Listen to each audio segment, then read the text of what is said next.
अस्सलामुअलैकुम दोस्तों, welcome back to Gaming Fanatics channel. आज की वीडियो में हम प्रोजेक्ट आईजीआई का तीसरा मिशन मिलिट्री एयरबेस खेल रहे हैं। लेकिन आज की गेम प्ले सिर्फ एक गेम नहीं होगी। आज की कहानी एक पाकिस्तानी सोल्जर की कहानी है। एक ऐसा सोल्जर जो सिर्फ ऑर्डर्स फॉलो नहीं करता था, बल्कि हर फैसला दिल से करता था। उस सोल्जर का नाम था कैप्टन एहसान खान, पाकिस्तान आर्मी के स्पेशल सर्विस ग्रुप का कमांडो। तो चलिए गेम को स्टार्ट करते हैं। लेकिन उससे पहले अगर आप में से किसी ने अभी तक कुछ खाया नहीं है तो जल्दी से कुछ खाने पीने का इंतजाम कर लीजिए, क्योंकि आज का मिशन सिर्फ गेम का मिशन नहीं है, बल्कि एक कहानी का सफ़र भी है। तो स्नैक्स और कोल्ड ड्रिंक लेकर आराम से बैठ जाइए और गेम के साथ साथ इस कहानी को भी एंजॉय कीजिए। तो बिना वक्त ज़ाया किए चलिए शुरू करते हैं आज की कहानी। That's another successful operation under my belt. Okay, Anya, tell me where Yusuf is and I'll bring him out. Is there any news on the backup? Surely you don't need anyone else's help. Your backup has just touched down in the capital. They're currently en route to you as we speak. They should be with you in about 3 hours. Just in time to clear up. We've opened up the air corridor for Yosef's extraction. The task now is to find Yosef Preboy and bring him out for debriefing. Your objectives are threefold. Infiltrate the installation without overly raising suspicion. Locate and free Yosef Preboy. Our agents have been on surveillance for the last 20 hours. They took this footage. I believe Yosef to be held in this building. He should be held in the basement. Once you have Yosef in custody, escort him back to the FRV for chopper dust-off.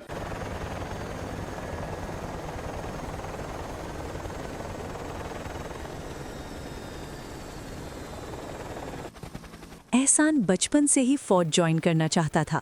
उसका बचपन खैबर पख्तूनख्वा के एक छोटे से गांव में गुजरा था। उसके वालिद भी सोल्जर थे जो एक बॉर्डर ऑपरेशन में शहीद हो गए थे। तब एहसान सिर्फ 12 साल का था। उस दिन उसने अपनी माँ से एक बात कही थी, एक दिन मैं भी यूनिफॉर्म पहनूंगा और मुल्क की हिफाजत करूंगा। साल गुजरते गए, ट्रेनिंग मुश्किल होती गई, लेकिन एहसान कभी पीछे नहीं हटा। एसएसजी की ट्रेनिंग ने उससे एक चीज़ सिखाई थी, डर सबको लगता है, लेकिन सोल्जर डर के बावजूद आगे बढ़ता है। फिर एक दिन एहसान को एक सीक्रेट मिशन मिला। इंटेलिजेंस रिपोर्ट्स के मुताबिक एक रिमोट माउंटेन बेस में surface to air missiles secretly activate किए जा रहे थे। अगर वो मिसाइल्स लॉन्च हो जाते तो सिर्फ मिलिट्री नहीं बल्कि सिविलियंस भी खतरे में पड़ सकते थे। मिशन सिंपल लग रहा था, बेस में घुसना, मिसाइल सिस्टम डिसेबल करना और वहाँ से सेफ निकलना।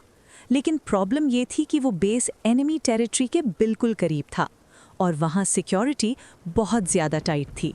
रात का वक्त था, बर्फ से ढके हुए पहाड़ और तेज़ ठंडी हवा।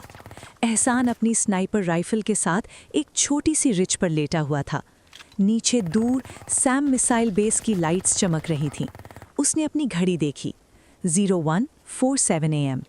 रेडियो पर उसके स्क्वाड लीडर की हल्की सी आवाज़ आई, कैप्टन एहसान, पोजीशन रिपोर्ट।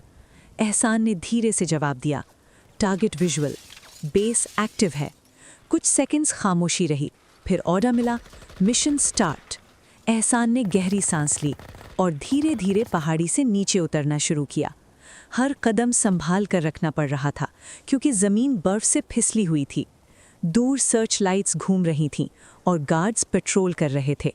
एहसान को पता था एक छोटी सी गलती भी मिशन ख़त्म कर सकती है। वो धीरे धीरे फेंस तक पहुंच गया। उसने अपनी कटर निकाली और फेंस का एक छोटा सा हिस्सा काट दिया। अब बेस के अंदर सिर्फ कुछ मीटर्स का फासला रह गया था। लेकिन उस वक्त एहसान को बिल्कुल अंदाज़ा नहीं था कि आज की रात सिर्फ एक मिशन नहीं होने वाली, बल्कि उसकी ज़िंदगी का सबसे मुश्किल फ़ैसला होने वाला था। और वो फ़ैसला सिर्फ उसकी ज़िंदगी नहीं, बल्कि कई और लोगों की किस्मत भी बदल सकता था। एहसान धीरे धीरे बेस के अंदर घुस गया।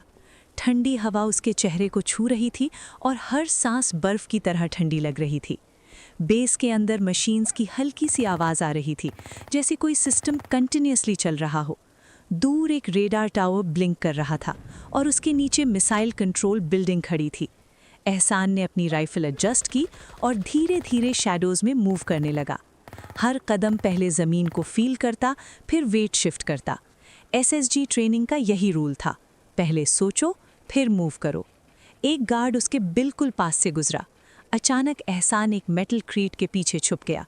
गार्ड के बूट्स की आवाज़ धीरे धीरे दूर होती गई। एहसान ने रेडियो पर धीरे से कहा, बेस पेरीमीटर क्रॉस कर लिया है। हेडक्वार्टर्स से जवाब आया, कंट्रोल रूम तक पहुंचना प्रायोरिटी है। एहसान ने सर हिला दिया, जैसे सामने वाला उसे देख सकता हो। वो बिल्डिंग की तरफ बढ़ा जहां मिसाइल सिस्टम का मेन कंट्रोल था। बिल्डिंग के पास पहुंचकर उसने अंदर झांका। अंदर डिम लाइट्स थीं और कंप्यूटर स्क्रीन्स ब्लिंक कर रही थीं। 2 टेक्नीशियन सिस्टम चेक कर रहे थे। एहसान ने धीरे से दरवाज़ा खोला और चुपचाप अंदर घुस गया।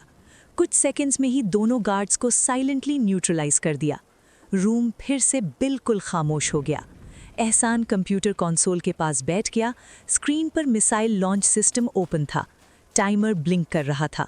Launch sequence 18 minutes. एहसान का दिल एक पल के लिए रुक सा गया। इसका मतलब था मिसाइल्स ऑलरेडी आर्म हो चुके थे। अगर लॉन्च हो जाते तो कई शहर खतरे में पड़ सकते थे। एहसान ने जल्दी से सिस्टम एक्सेस करना शुरू किया।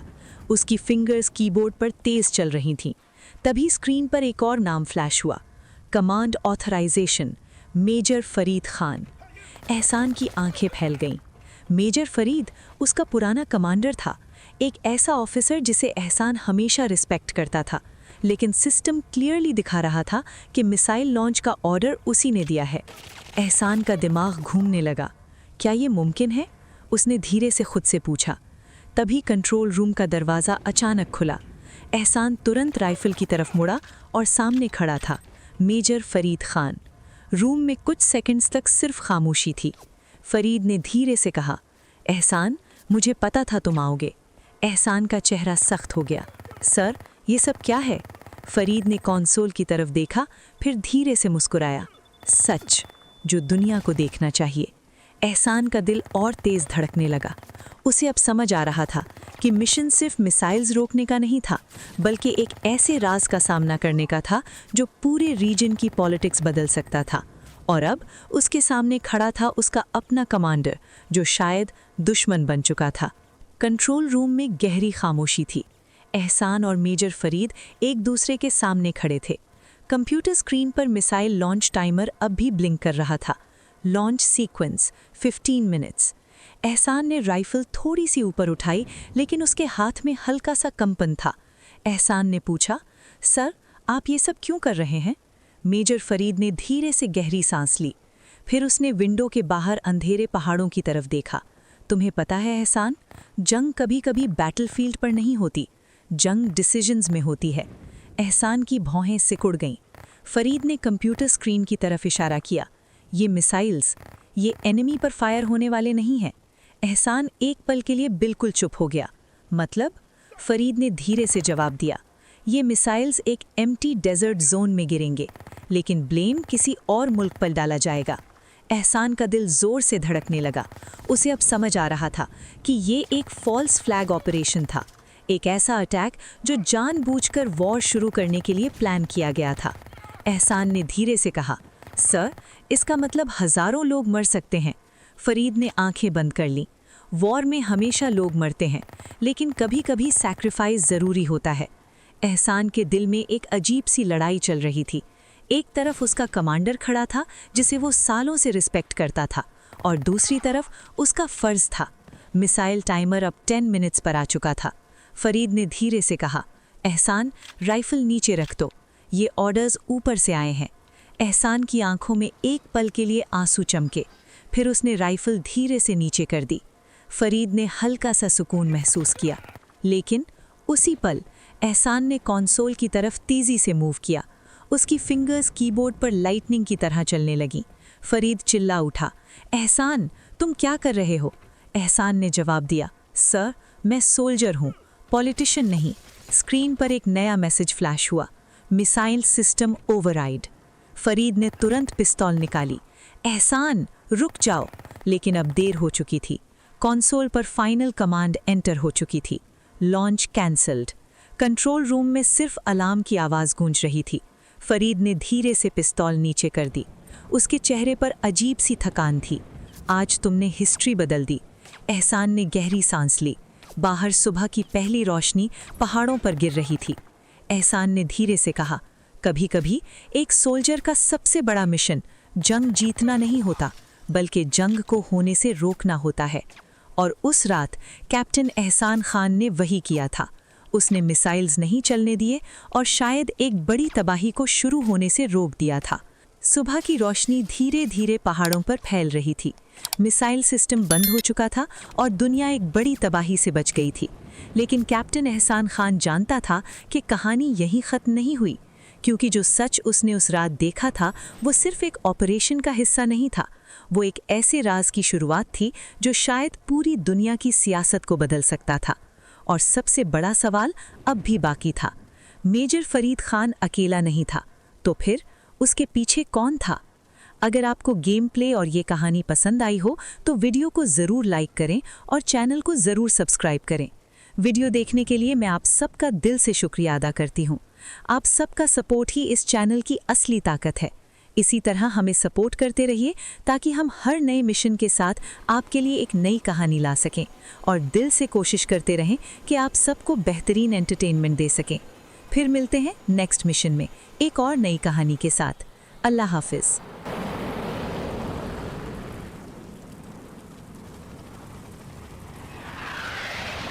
Easy, Tiger. Wow, this is great. Miles more than a simulator. You crossed the simulator 6 times. Got it right in the end, though. Right. I found a small airstrip for you to land at. Your backup team will meet you there. I'm realigning the satellites now. I'll be in contact in 20 minutes. Here are your new flight coordinates. Keep that plane low.